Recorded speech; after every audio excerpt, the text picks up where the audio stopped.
County. So today we're going to be taking a cheap guitar and seeing if we can make it great. So what we've got here is a Squier Affinity Strat. This is a pretty low-end instrument. It was given to me and I've made a couple of upgrades to it to see if I can use it as a spare guitar for live situations if I get something happen to my main guitar. It's not quite there yet. There's a couple more things I want to do to it. So the upgrades so far, done away with the middle pickup. I've added an Alnico 2 humbucker. This is the sort of humbucker that Slash uses, so it gives that really nice tone. The single coil that's in the neck is a Van Zandt Vintage Plus. It's a really nice single coil, fantastic sounding pickup. I've also got locking tuners, and the problem I'm having, oh, and I also forgot, I've added a high mass block, so a steel block into the tremolo.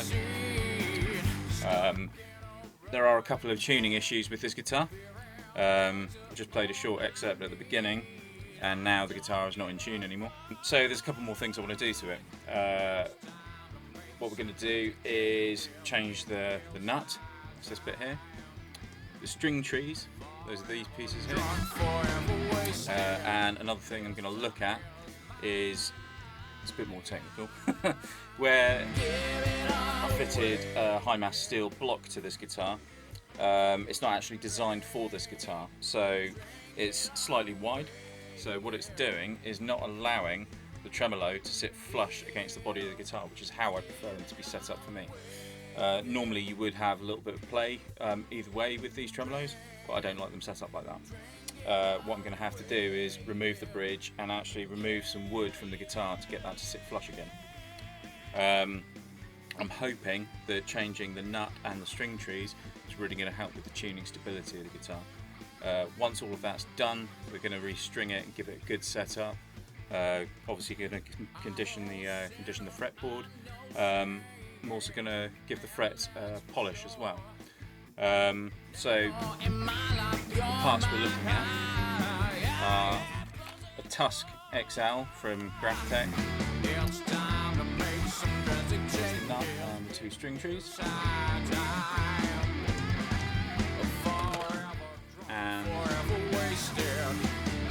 bought these fret rubbers, which are from Crimson Guitars. They come as a set of 4 in different grits. We're going to be going through those to polish up the frets. And once we're done, get strung up with a set of Ernie Ball skinny top, heavy bottom slinkies, which is my preferred string of choice.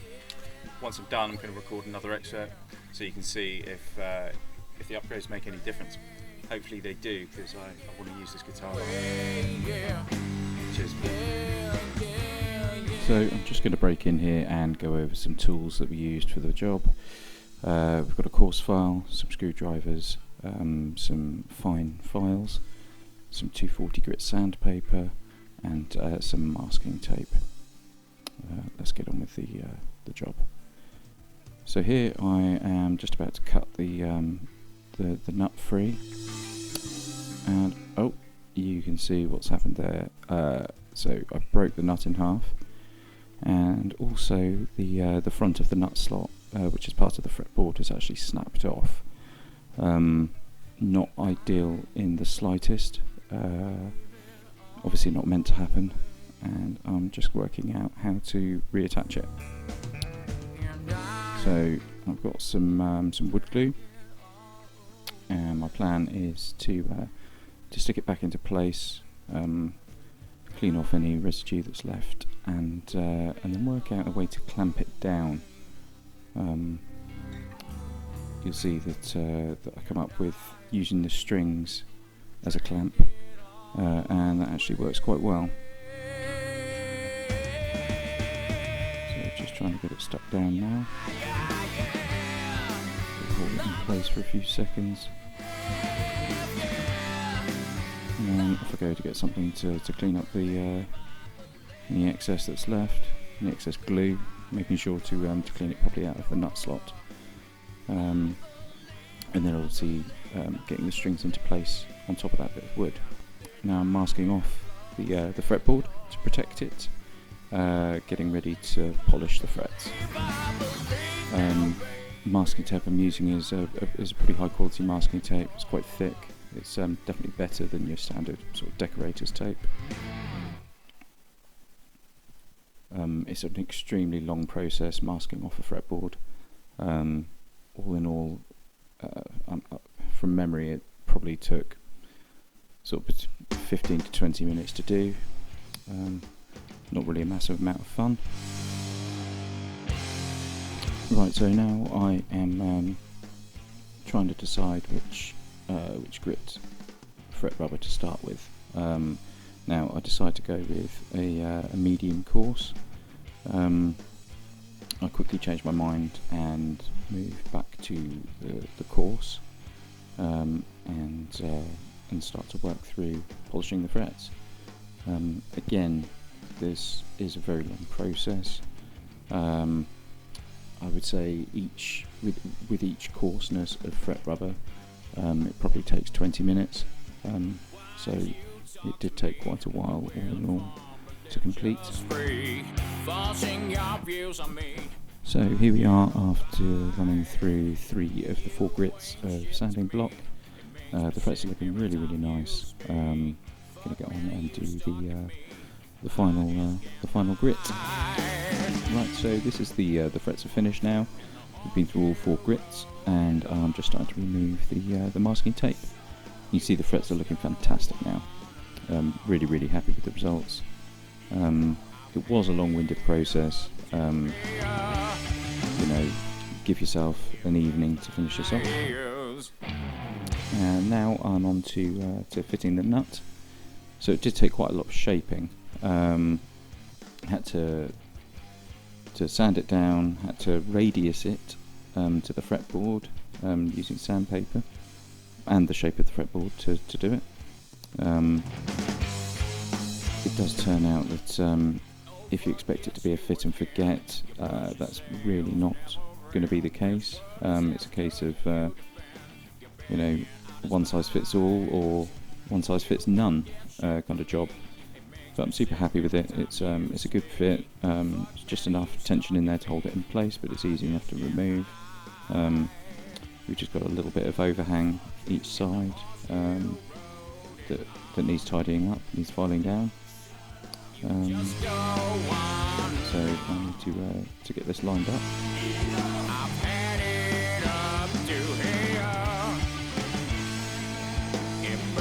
Right, so now I've fitted 2 of the strings, both the low and the high E.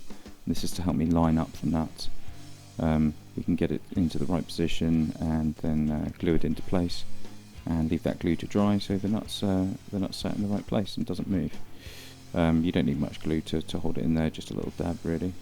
And then I can tidy up each end of the nut. As you can see, you need to tidy those up a little bit with a file, and it should all look really, really good. So I'm going to get on and do that. So I thought I'd take this opportunity to talk a little bit about the wiring on this guitar. So the two pots here are both volume pots, individual volume pots for the individual pickups. So this is the neck volume, this is the bridge volume, and a standard 3-way toggle switch. So bridge, both, and neck. And what's really nice is the reason I have it set up like this is I don't really use a tone control, and I can blend both pickups together, so I can have full humbucker and then blend in a little bit of the single coil neck pickup whilst I'm in the middle position, which I quite like. I don't use a tone control because I quite like the way the tone it gets a bit dull as you back the volume off anyway.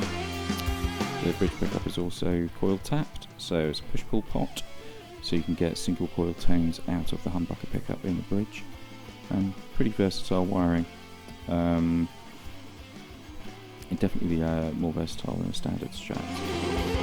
So here we are with the guitar fully strung up. all tuned and intonated. The nuts all finished. It's all looking great. It's playing great. I may have to file out the actual string slots further just to get the action at the first fret how I want it, but I'll just have to see how that goes. And you can see at the edges have been filed and tidied up now. You see the string trees.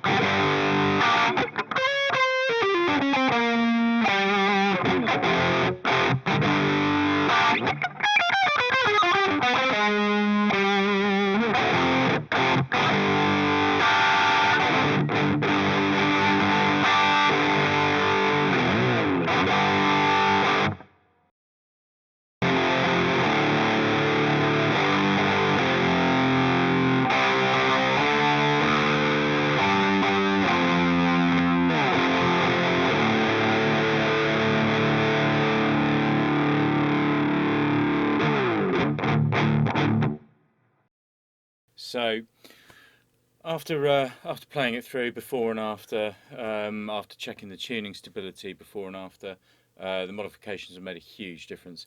So after adding the new nut, the new string trees, giving it a good setup, new set of strings, after polishing all the frets, it's now playing fantastically. It's now staying in tune fantastically, which is what you want from an instrument, especially an instrument that's going to be used live. It has to be dependable, it has to work, it has to be in tune, rock solid tuning stability. Now my main Strat has been fantastic tuning wise, absolutely brilliant. Now this was a budget instrument, and that was the point of doing this. You know, I was given this guitar. They're a budget instrument anyway. You know, second hand you can get these for sort of £30. I've obviously spent a little bit of money on it, adding humbucker, the Van Zandt Vintage Plus single coil neck pickup, a custom pickguard and custom wiring. Does add up, and also locking tuners, which were really a must on an instrument like this. The tuners that it had as standard were extremely low quality, and that is something that is always downgraded on budget instruments. So it's made a huge difference. Those modifications made a massive difference to the guitar. It sounded fantastic, just playability wasn't great. So obviously upgrading the nut, the string trees, giving the frets a really, really good polish. The only way to explain it beforehand, when you were bending notes, the frets felt a little bit gritty, a little bit grainy, and that's literally because a budget instrument doesn't have the time spent on it than a more expensive instrument does. So the finish just isn't as good. Now this has had the time spent on it that it deserved. You know, it's a lovely feeling neck. It's great playing, great feeling instrument now. Something that I hope to play a lot live very soon. Cheers for now. See ya.